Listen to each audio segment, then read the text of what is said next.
Warum dieser Schwamm hier absolut nichts am Lack zu suchen hat, erfährst du in diesem Video. Über 1000 € Schaden wegen so einem kleinen Topfschwamm. Wahnsinn.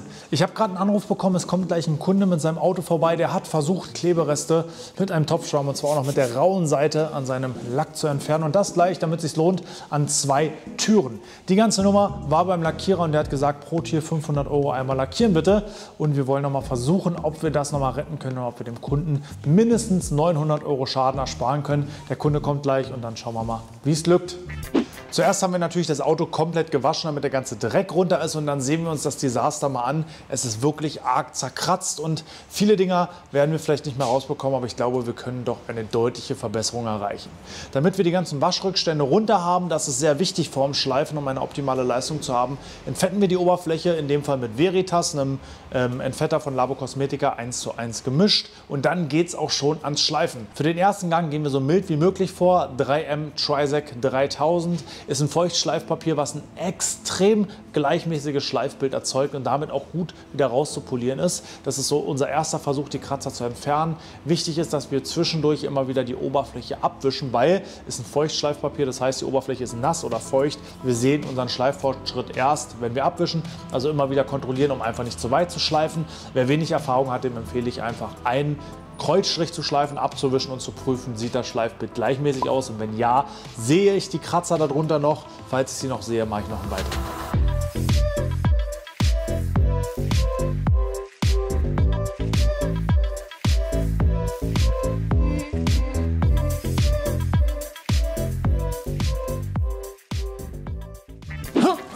Übrigens zum Thema Produkte ist gerade angekommen unser aktuelles Gewinnspiel für alle, die mit dem Code Autolackaffen bei Waschguru bestellen, oder für gewerblich Angemeldete, die bei ihrer ersten Bestellung DICON in die Bemerkung eingegeben haben oder ab jetzt sofort noch eingeben, gibt es einen E-Scooter, hier unten verlinkt, im Wert von 450 € zu gewinnen.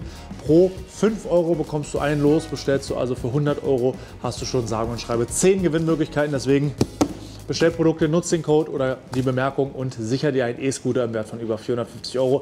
Jetzt geht's weiter mit 3M Trisec 8000. Mit dem 8000er können wir das Schleifbild so weit verfeinern, dass das Polieren deutlich einfacher wird und das Risiko, noch Schleifrückstände, Schleifkringel auf dem Lack zu haben, wo wir dann wieder einen Schritt zurückgehen müssen, nachschleifen und so weiter, sparen wir uns. Also 3M Trisec 8000. Und dann haben wir leider gesehen, dass hier und da noch tiefe Dinger drin sind. Also nochmal Schritt zurück.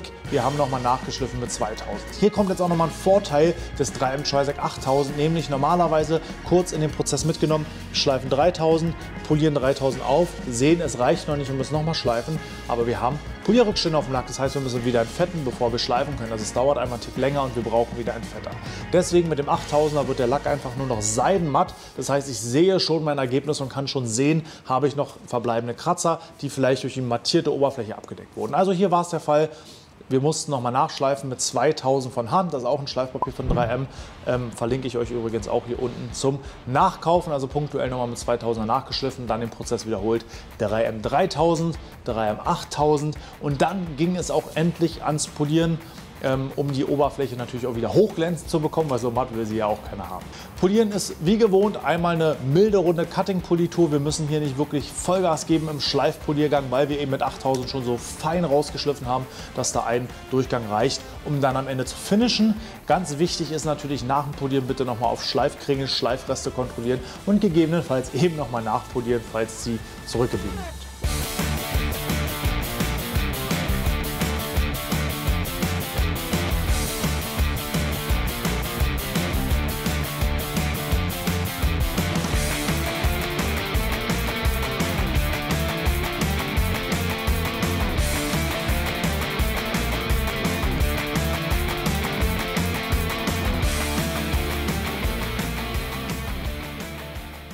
Und hier das Ergebnis, wow, ich würde sagen, das hat sich wirklich gelohnt. Klar, es sind noch der ein oder andere Kratzer drin. Die waren einfach durch und wo kein Lack mehr ist, ist auch für den Aufbereiter nichts mehr zu machen. Aber der Kunde war super zufrieden, super happy, hat uns auch gleich eine Google-Bewertung da gelassen. Danke an dieser Stelle. Die Kratzer sind zu 90% raus. Der Kunde hat sich den Gang zum Lackierer und damit viele hunderte Euro gespart.